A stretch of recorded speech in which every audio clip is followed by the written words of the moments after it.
Thanks for joining us for this COVID-19 and City News briefing for Monday, April 5th. We'll start with today's numbers.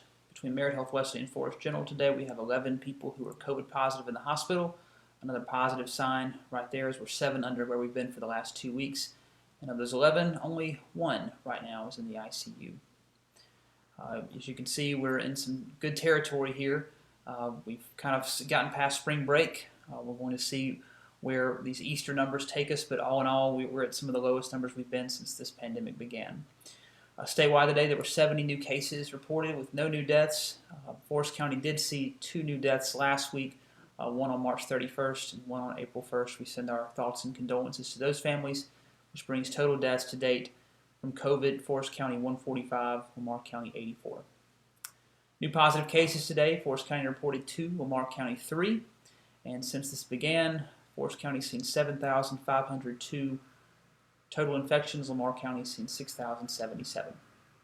Our 5-day average continues to be in the single digits, which is very positive news for both counties. And our inside 14-day number, again, this is the number of people who have received their positive test result in the last 2 weeks. Forest County is now at 61. Lamar County is now at 60. The inside 14-day number also hitting some very good low territory.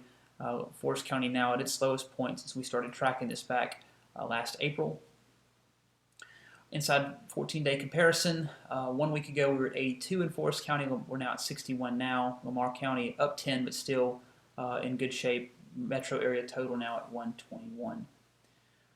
Hospitalizations down 9 from a week ago to 11, and then ICU again, 1 person in the ICU right now. Our goals continue to be protecting the vulnerable, preventing overrun of the healthcare system by slowing the spread, and then prioritizing public health while allowing the private sector to go forward and operate. I want to give you a few updates on just how many folks have been vaccinated in our 2 counties, and I'll get to why in just a second. In Forest County, we've had 11,215 people who have received both doses, or in the case of J&J, they got their 1 dose. But that's 15% of the total population now are fully vaccinated. A few thousand more, a total of 15,708, 21% of our population has received at least 1 dose. So that 15% is part of the 21%. So you can only assume that the people that have received 1 dose will soon work their way into being fully vaccinated, and so that 15% should go to about 20% over the next few weeks. In Lamar County, the numbers are even better. There are 14,939 who have received both doses and are considered fully vaccinated. There are 19,898 who've received at least 1 dose. And again, the 14,939 is part of the 19,000. So 31%, almost a third of the Lamar County population has had at least 1 dose, and the bulk of them have received both doses. So why is this important? When we look at how our community will begin to navigate its way out of this pandemic, particularly when we're weighing mask mandates, we're looking at 2 things. First, we're looking at the percentage of Forest and Lamar Countyans that are fully vaccinated. The higher that percentage becomes, the more we can start talking about herd immunity. Now, there's some unknowns here. I mean, are we taking the percentage of the total population? Are we taking the percentage of people who are over the age of 16? Those are things we're still having conversations about with our healthcare community, and we'll certainly look to Dr. Dobbs and the CDC for guidance as well. But either way, those percentages are coming along.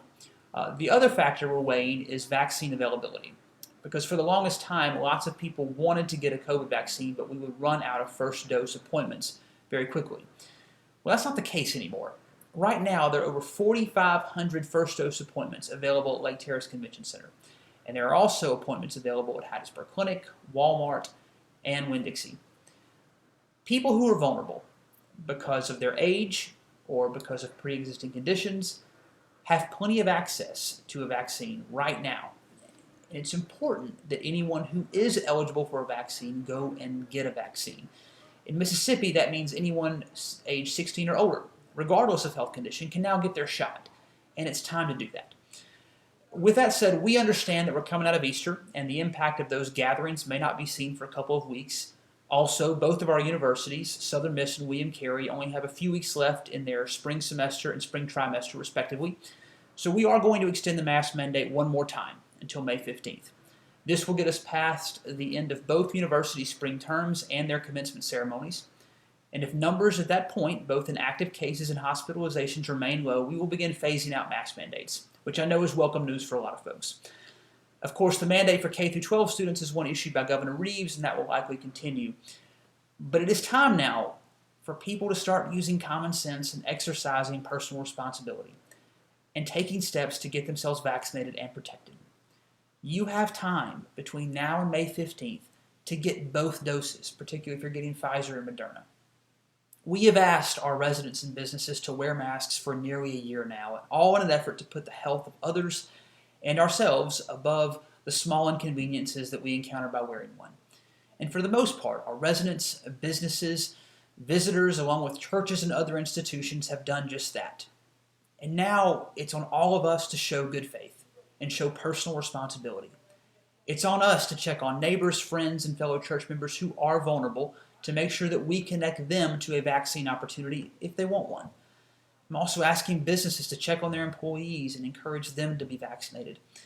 But the two main avenues to get one: Hattiesburg Clinic by calling 601-261-1620 or booking through Iris, or go to covidvaccine.umc.edu and book an appointment at Lake Terrace. But either way, let's get it done. It's time, and let's move on. Some city news to tell you about today. Lamar Boulevard, I know this has been a project that many have been waiting on, particularly those along 98. That construction will begin this week, and this is one of those projects that we're going to push this forward because of the Regions Mortgage Center moving out there. Of course, we were delayed in getting the grant because the city was behind on its audits. We finally did get the grant, and what you're looking at here is a road that was annexed into the city, that was not built to great construction standards, but will now receive a new subbase, new asphalt, over 40 inlets to get the water off the road so the structure of the road can maintain.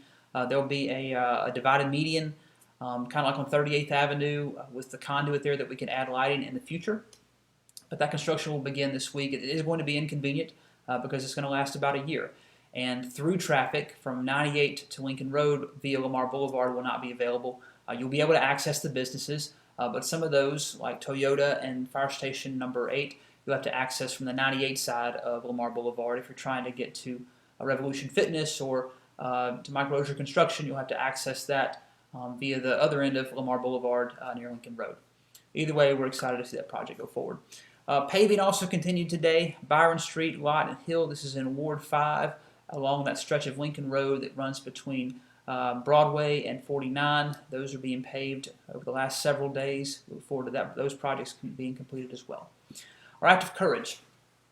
Over the weekend, two groups, Mississippi Inland Cleanup and Piney Woods Conservation Group, did a litter pickup in Chain Park and as well as the boat ramp near the 42 bypass. Over 40 volunteers showed up. I think they removed like over 288 pounds of trash from these amenities. We encourage you to find a place to plug in and beautify our community. I know Lamar County is having Beautify Lamar County Month this month, but that's a real problem for us as litter, and I encourage you to get involved not only in not littering, but also in the efforts to keep our community looking good. As we go into the week, remember to wash your hands, take care of yourself, wear a mask if you go out in public. Most of all, be kind. Have a great week.